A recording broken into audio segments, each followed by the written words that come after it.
तो welcome again एमआरियंस। तो हम फिर से आ गए हैं धूम मचाने। तो आज हम स्टार्ट करेंगे इलेक्ट्रिक फील्ड एंड चार्ज का सेकंड लेक्चर। आपने फर्स्ट लेक्चर तो देख ही लिया होगा जिसमें हमने चार्जेस के बारे में बात करी थी, उनकी प्रॉपर्टीज के बारे में बात करी थी। और आज हम बहुत ज्यादा इस चैप्टर का मेन टॉपिक, एक्चुअली में चैप्टर यहाँ से स्टार्ट होता है, इससे स्टार्ट करेंगे आज कूलम्ब्स लॉ से। तो बिना कोई देरी के स्टार्ट करते हैं।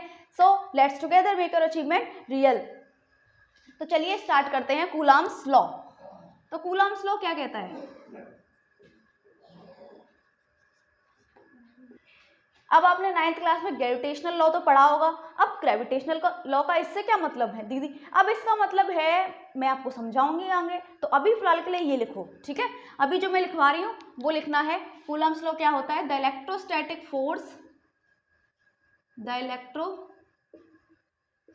Force between the point charges is directly proportional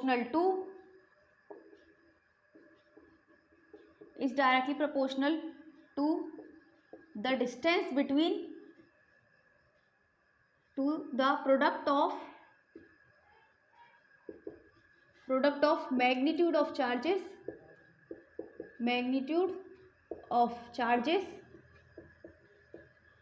and inversely proportional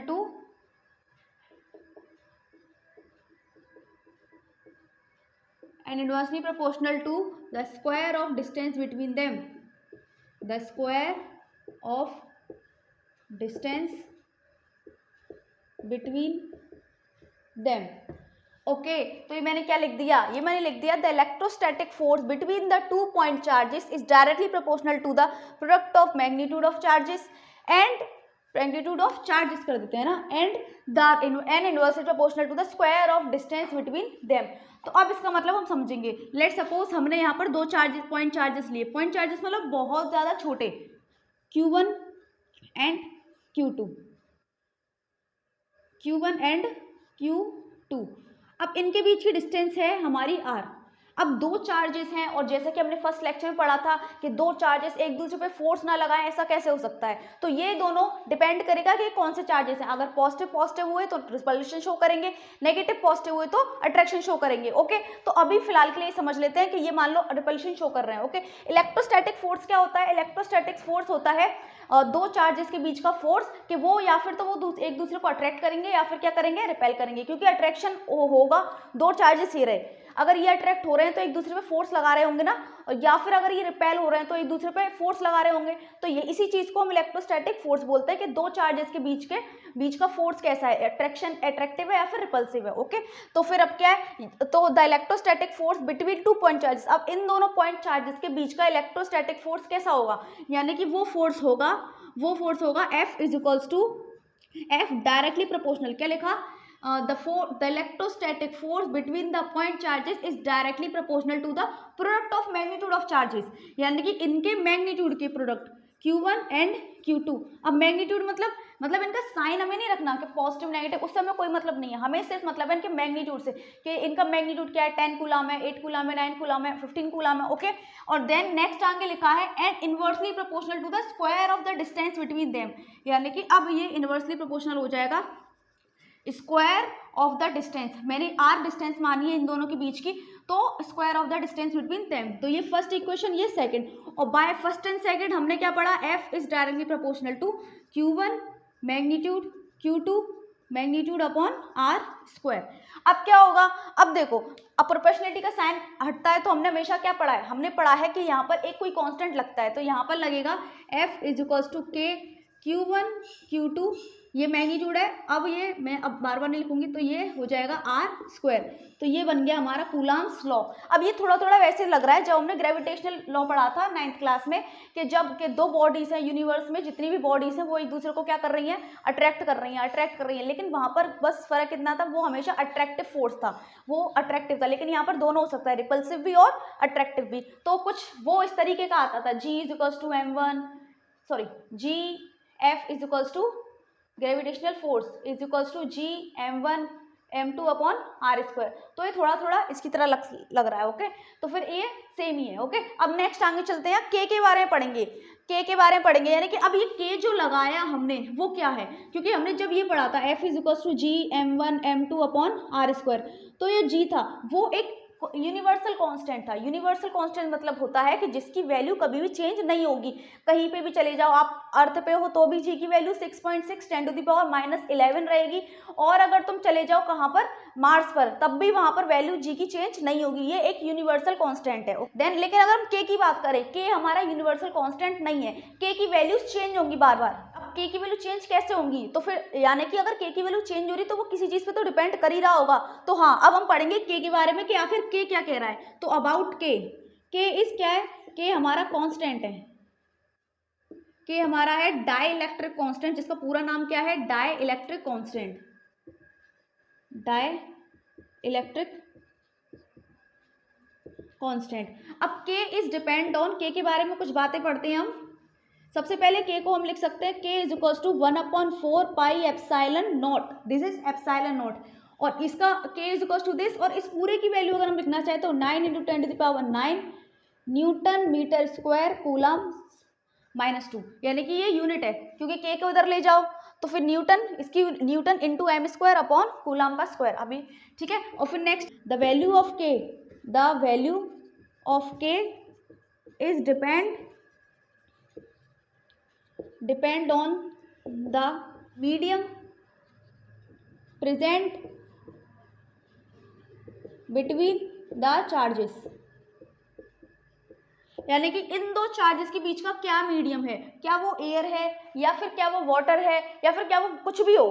तो यानी कि क्या है कि इन दो चार्जेस के बीच का मीडियम क्या है, वैल्यू उस पर डिपेंड करेगी। ओके, देन और अगर हम बात करें फॉर एयर और वैक्यूम, यानी कि अगर हमारे चार्जेस सिंपली एयर और वैक्यूम में रखे हैं तो हमें सिर्फ के की वैल्यू लगानी है 9 × 10⁻9 न्यूटन मीटर स्क्वायर कूलम -2।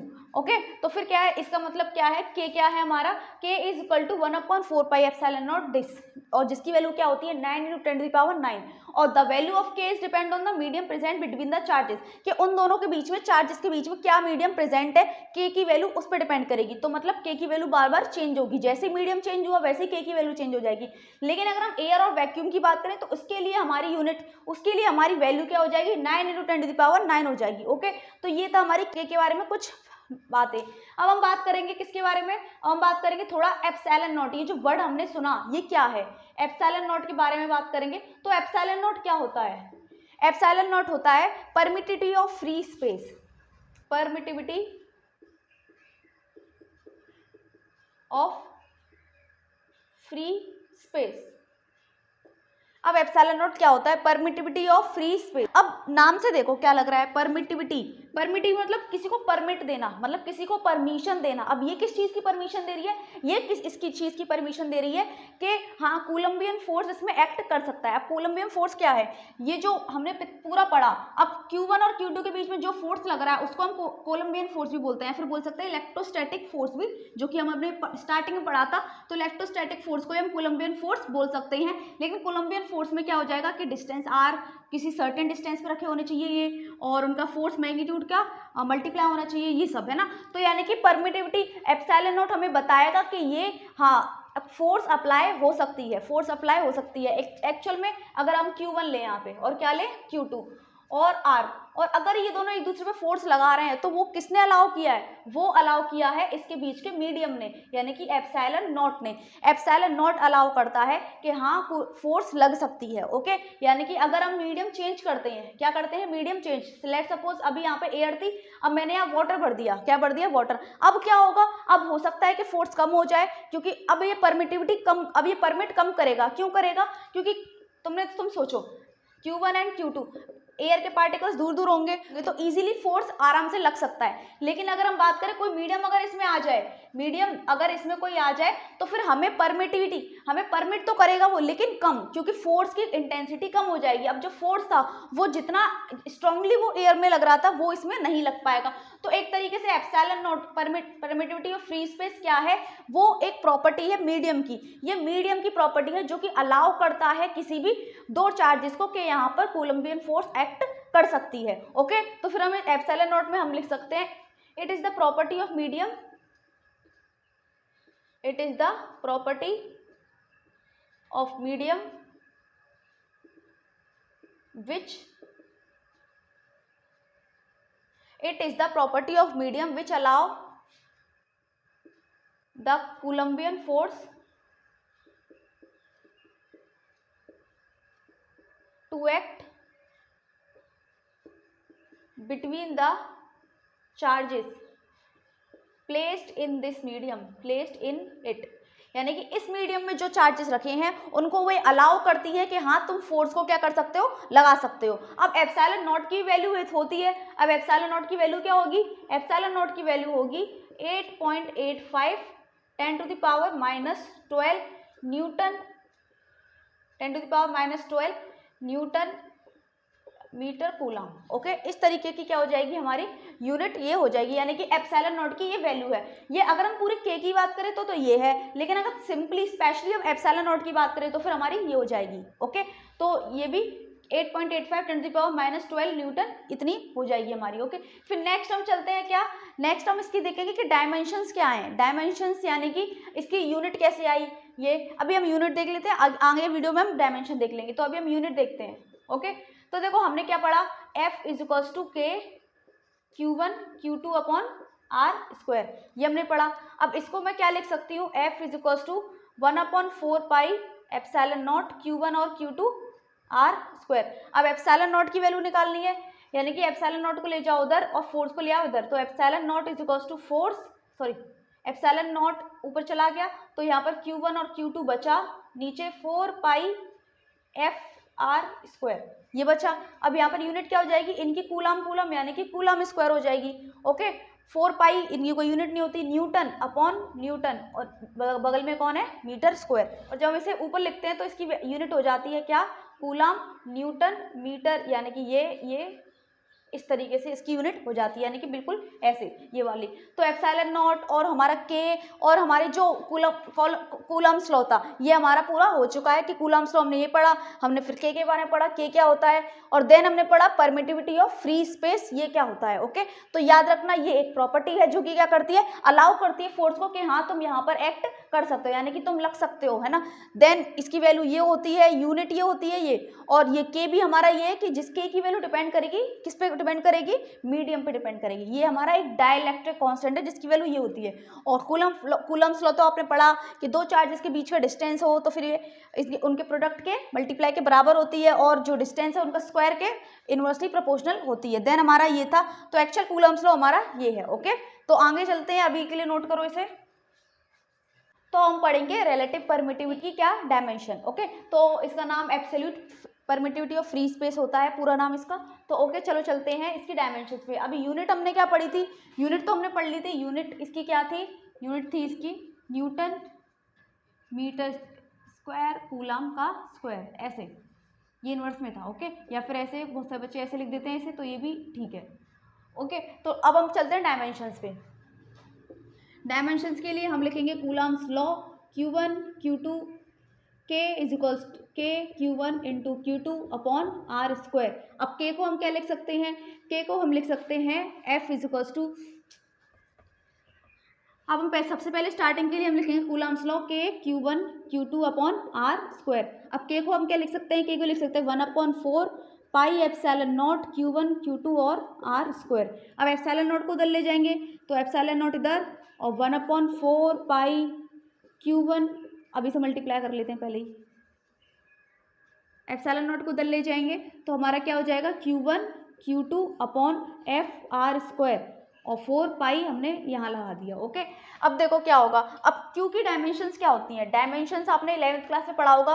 तो Q की डायमेंशन अगर आपको नहीं पता तो Q की डायमेंशन होगी जैसे I is equals to Q upon T होता है, तो I की डायमेंशंस हो जाएगी I।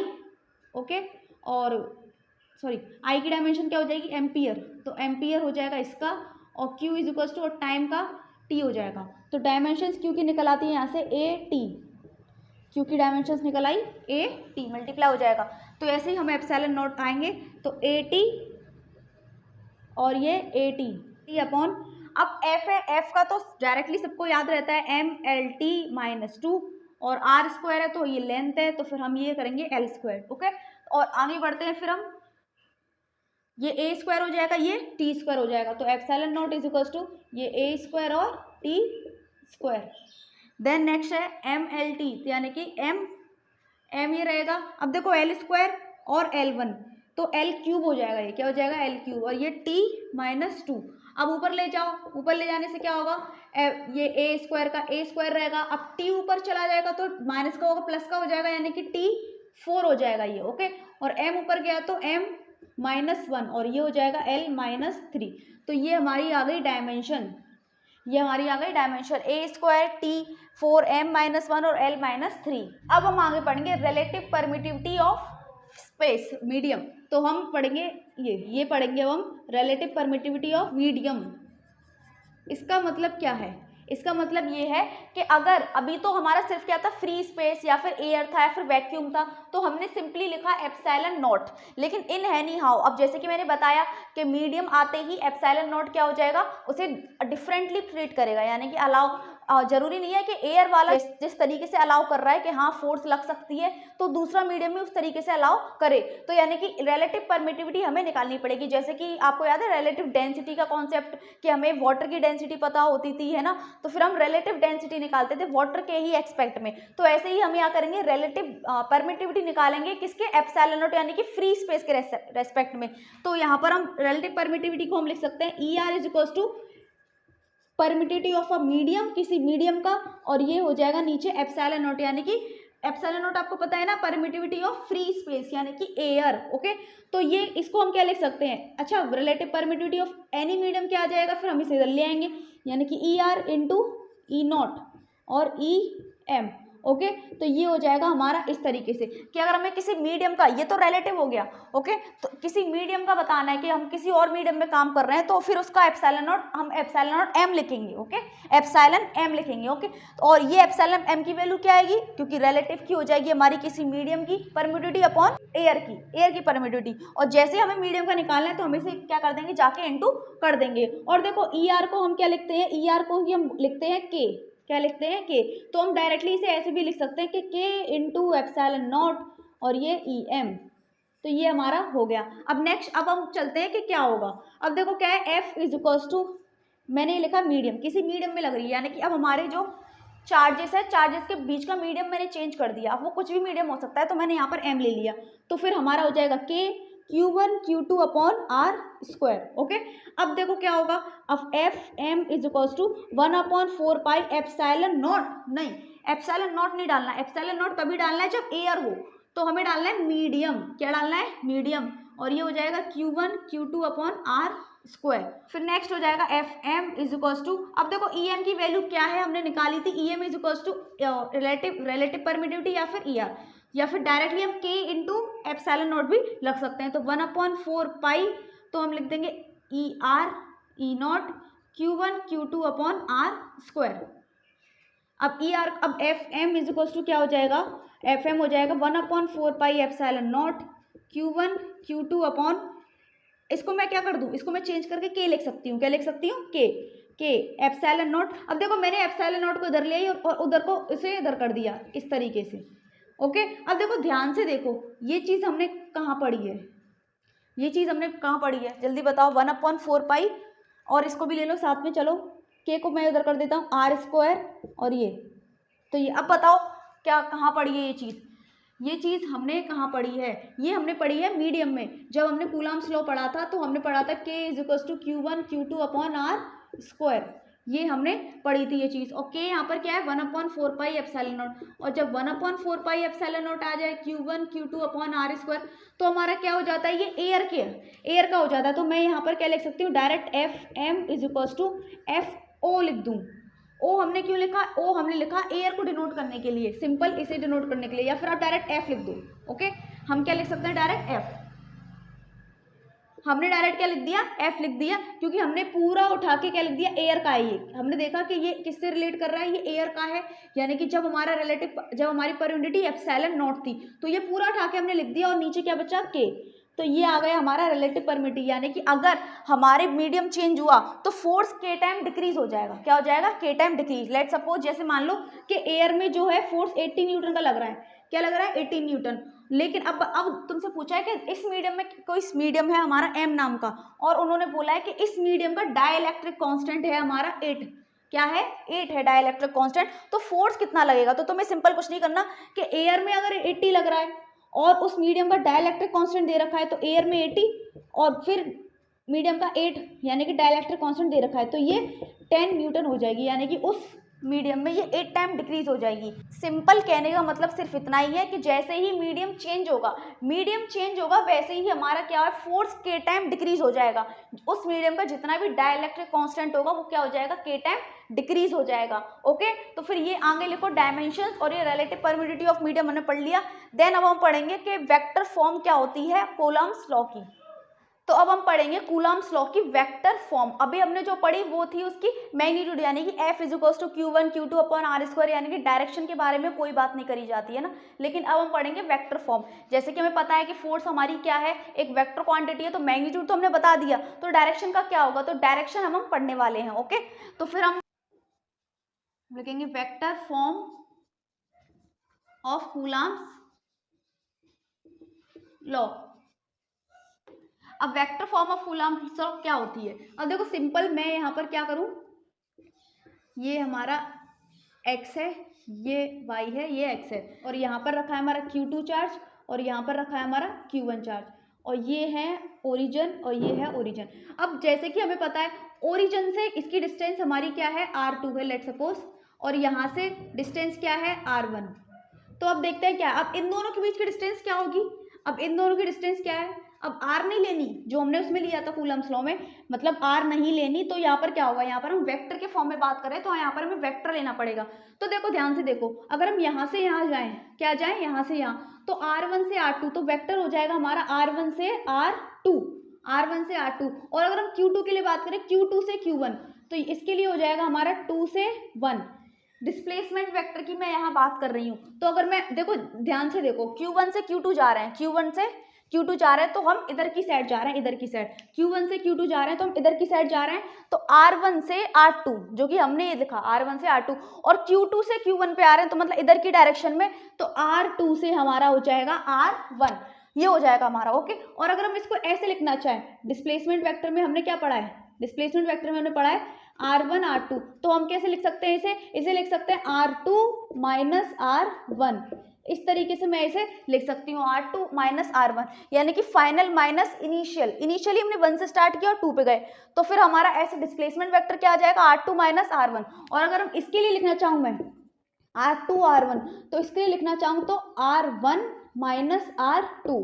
ओके, तो सिंपली अगर हम ऐसे जा रहे थे तो सिंपल लिखना है 1 से लेके 2 तक। और अगर हम डिस्प्लेसमेंट वेक्टर की बात करें तो फाइनल माइनस इनिशियल, फाइनली हम 2 पे रीच कर रहे थे, 1 से स्टार्ट किया, तो R2 माइनस R1 हो गया, और इनिशियली हम क्या थे, और दूसरी वाली में हम 2 से 1 पे आए, तो यानी कि R2 से R1 पे आए। और अगर हम यहाँ पर फाइनल क्या है 1, तो R1 माइनस R2, तो ये हमारा डिस्प्लेसमेंट वेक्टर हो गया। ओके, आगे हम चार्जेस की बात करते हैं। तो फिर हम क्या करते हैं कि इन चार्जेस को सेम मान लेते हैं। तो फिर क्या करेंगे, ये वाला चार्ज इसको रिपेल करेगा इस डायरेक्शन में। ओके, और ये वाला चार्ज इसको रिपेल करेगा इस डायरेक्शन में। इस डायरेक्शन में ये क्या करेगा? फोर्स लगाएगा।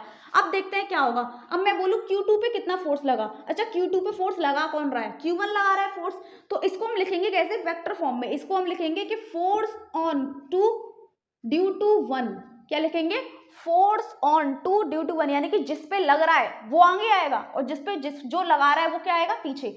सिंपली जो पीछे होता है वो लगाता है और आगे वाले पे लगता है फोर्स। ऐसे ही है कि Q1 से क्या है? Q2, तो इस डायरेक्शन में जा रहे हैं, तो यानी कि Q2 पे, इस पे लिखेंगे कैसे? मैं पूछूं Q2 पे किसने फोर्स लगाया? Q1 ने, तो यानी कि फोर्स ऑन 2 ड्यू टू 1। और अगर मैं इस डायरेक्शन की बात करूं Q1 पे, तो इसका हो जाएगा हमारा फोर्स ऑन 1 किसकी वजह से? Q2 ड्यू टू 2, तो ये हो जाएगा। ओके, तो इस चीज को तुम चाहो तो लिख सकते हो, ये तो फोर्स ऑन 2 ड्यू टू 1, और इसका मतलब हो जाएगा फोर्स ऑन 1 ड्यू टू 2 हो जाएगा। ओके, 2 हो जाएगा, ये हो जाएगा सिंपल हमारा, है ना। तो फिर हम यहाँ पर इसे लिखते हैं, तो एक हम ले लेंगे फोर्स ऑन Q, यानी कि फोर्स F21 लेते हैं, ओके, यानी कि force on two due to one की वजह से कितना फोर्स है। तो पहले हम सिंपली लिख देंगे magnitude K Q1 Q2 upon are square लिख दिया हमने। अब नेक्स्ट क्या करेंगे, आर स्क्वायर लिख दिया, तो ये अब हम क्या करेंगे, ये तो मैग्नीट्यूड था, अब हम बात करेंगे डायरेक्शन की। और हमने 11th में पढ़ा है वेक्टर चैप्टर में कि डायरेक्शन क्या है, डायरेक्शन हमें देता है यूनिट वेक्टर हमने पढ़ा है एन कैप करके था, यानी कि जिसका मैग्नीट्यूड 1 हो जाता है और बस इसका काम होता है डायरेक्शन देना। यूनिट वेक्टर का मतलब क्या है, जैसे अगर मैं बात करूं आर वेक्टर की, यहाँ पे मुझे आर कैप लगाना पड़ेगा, क्या लगाना पड़ेगा, आर कैप, क्योंकि डायरेक्शन कौन दे रहा है यहाँ पर, आर कैप के इस डायरेक्शन में उस डायरेक्शन में, ओके, तो यहाँ आर कैप लगाना पड़ेगा। अब आर कैप मैंने क्यों लगाया, क्योंकि आर कैप यहाँ एक्ट कर रहा है यूनिट वेक्टर की तरह, क्या कर रहा है, यूनिट वेक्टर की तरह। यूनिट वेक्टर क्या थे, सिंपली यूनिट वेक्टर थे हमारे, जैसे अगर एक वेक्टर को हम कैसे लिखते हैं, एक वेक्टर को हम लिखते हैं जिसमें एक मैग्नीट्यूड होता है और क्या होती है, डायरेक्शन, ओके। तो सिंपली यूनिट वेक्टर हमारा ये है, डायरेक्शन वाला है। तो फिर हम अगर इसकी वैल्यू निकालना चाहे तो क्या आएंगे, ये नीचे आ जाएगा, ये ए वेक्टर और ये इस तरीके से, तो ये इस तरीके से आ जाएगा। तो ऐसे ही अब तो आप समझ गए होंगे कि सिंपली अगर हमें आर कैप की वैल्यू निकालनी है तो क्या करना पड़ेगा, ये आर वेक्टर है हमारा, ओके, तो हमें कहाँ से कहाँ जाना है, अच्छा बताओ, अच्छा ठीक है, पहले मैं अभी ये कर देती हूँ, ठीक है, चलो ये आर कैप हो गया, ठीक है। तो आर कैप हम Q2 से किस पे लगा रहे हैं, किस पे लगा रहे हैं, Q2 पे, यानी कि F2 पे लग रहा है F1 की वजह से, ओके। तो डिस्टेंस क्या लेंगे, Q पे लग रहा है, इधर की डायरेक्शन में दे रहे हैं, तो डिस्टेंस हमारा क्या होगा, ये वाला, तो ये हो जाएगा R1 से 2 तक, ओके। और फिर हमारा ये मैग्नीट्यूड हो जाएगा R1 R2 और ये हमारा हो जाएगा कैप R1 R2 कैप हो जाएगा हमारा, ठीक है। अब इसकी वैल्यू निकाल लो डायरेक्टली, सिंपल है, तो इसको नीचे भेज देते हैं, तो ये हो जाएगा हमारा R12 और ये हो जाएगा R, ये तो ये हमारा आ जाएगा R कैप, हमारा ये आ जाएगा सिंपल। इसकी तरह हमने किया कि ये निकालना है, सिर्फ हमने यूनिट वेक्टर निकाल लिया, ये नीचे आ गया मैग्नीट्यूड और ऊपर आया वेक्टर हमारा। तो सेम चीज हम यहाँ पे कर देंगे, क्या, F21 K Q1 Q2 upon are square into, अब आर कैप की वहां से वैल्यू उठा लो, आर कैप यहाँ पे R12 भी आप डाल सकते हो, जो डालना है वो डाल लो आप। और फिर नेक्स्ट हमारा हो जाएगा ये R1 से R2 और वो हो जाएगा हमारा मैग्नीट्यूड। अब मैग्नीट्यूड यहाँ पर हम आर ले लेते हैं, ओके, मैग्नीट्यूड आर ही है हमारा, हमने सिर्फ यहाँ पर डायरेक्शन ऐड करी है, तो ये आर ही, बस डायरेक्शन ऐड की है हमने। तो F21, तो हम सिंपली इसे क्या लिख सकते हैं, K Q1 Q2 upon are square, R magnitude लिख दिया हमने, और ये थी हमारी डायरेक्शन। फिर F21 के Q1 Q2, ये हो जाएगा हमारा आर क्यूब और ये हो जाएगी हमारी डायरेक्शन, ओके। अभी ये कंप्लीट नहीं हुआ, अभी हम थोड़ा इसको हमने कैसे लिखा है, R2 माइनस R1, तो आगे हम लिख सकते हैं F vector is equal to K Q1 Q2 upon are cube, और इसको हम क्या लिख सकते हैं, R2 माइनस R1, जैसे कि हमने स्टार्टिंग में वहाँ पे लिखा है। तो ये हो जाएगी हमारी वेक्टर फॉर्म, पूरी के पूरी किसकी, कूलम्ब्स लॉ की वेक्टर फॉर्म ये हो जाएगी। तो ये आपको समझना था, ये आपको समझना था, और ये सब इसमें कुछ भी नहीं है, सिंपली आपको वेक्टर्स का मतलब पता होना चाहिए। अगर नहीं पता तो आप डायरेक्टली रट भी सकते हो आप इजीली, कि इधर से इधर, जैसे कि मैंने बताया आपको, इधर से इधर जाएंगे तो ये डायरेक्शन, और जो आगे होगा उसको वो आगे आएगा, और जो मार रहा होगा वो पीछे होगा, यानी कि F2 force on two due to 1, ये सब। और फिर देन हमने पढ़ा यूनिट वेक्टर, यूनिट एक वेक्टर को हम कैसे लिख सकते हैं, उसमें एक मैग्नीट्यूड होता है और एक यूनिट वेक्टर, यानी कि डायरेक्शन देने के लिए। तो डायरेक्शन वाला कंपोनेंट हमें निकालना था, तो डायरेक्शन वाला हो जाएगा हमारा A cap is equal to, यानी कि ए वेक्टर अपॉन मैग्नीट्यूड। सेम चीज हमने यहाँ की है इसकी डायरेक्शन पता करने के लिए, कि आर वेक्टर हमारा इस तरीके से हम लिख सकते हैं, इसमें एक मैग्नीट्यूड होगा और क्या होगा, कैप होगा। तो फिर कैप वाले की वैल्यू निकालनी थी हमें, तो कैप वाले की वैल्यू हमने निकाल ली और सिंपली इसको ले आए, ये मैग्नीट्यूड था यानी कि आर था ये हमारा, तो हमने ये मैग्नीट्यूड R12 हटा दिया क्योंकि ये मैग्नीट्यूड ही है, तो सिंपली हमने आर क्यूब कर दिया इसे ऐसे। तो ये हमारी हो जाएगी फैक्टर फॉर्म। अब हम थोड़ी बहुत लिमिटेशंस पढ़ेंगे कि क्या क्या इनकी लिमिटेशन, मतलब कहाँ कहाँ कूलम्ब्स लॉ लग सकता है और कहाँ कहाँ नहीं। तो अभी इसे नोट करो। अब बात करें कूलम्ब्स लॉ के लिमिटेशंस की, कि लिमिटेशंस क्या है, क्या डिसएडवांटेज हैं इसके, limitations of Coulomb's law, okay. तो सबसे पहली लिमिटेशंस क्या है, it is valid for only, सबसे पहले लिखेंगे it is valid for only point charges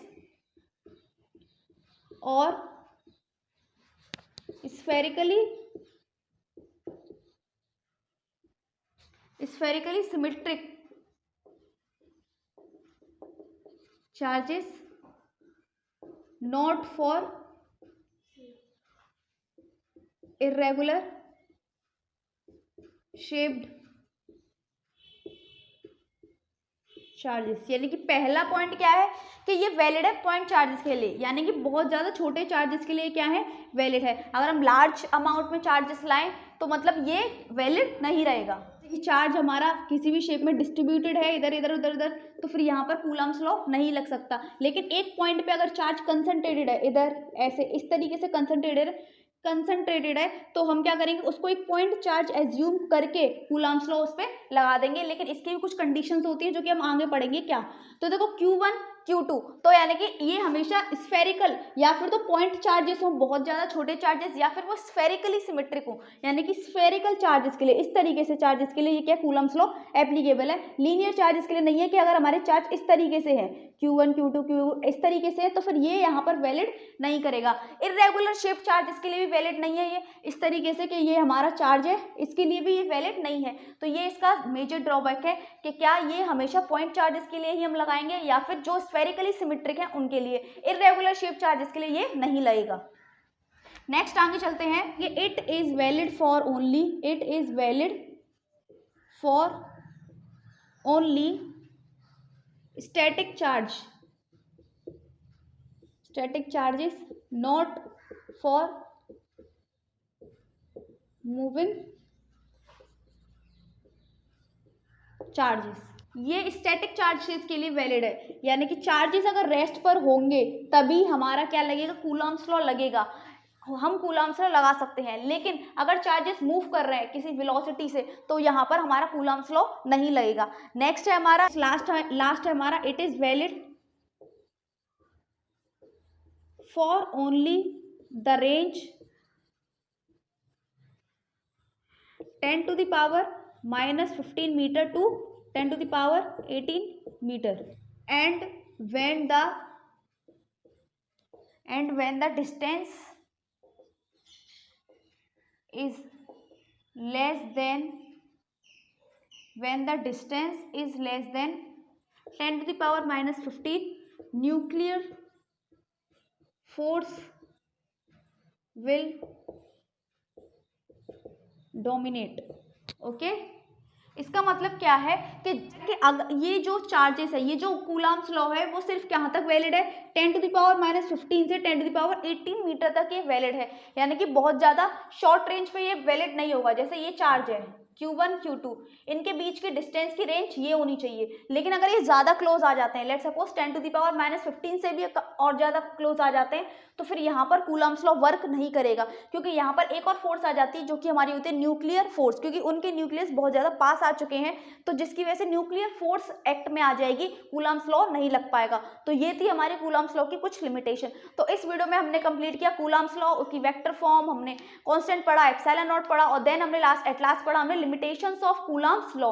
तो आगे हम वीडियो में बात करेंगे इलेक्ट्रिक फील्ड के बारे में। तो जब तक के लिए पढ़ते रहो, और कोई भी डाउट हो तो आप कमेंट सेक्शन में पूछ सकते हो। तो जब तक के लिए पढ़ते रहें और बढ़ते रहें।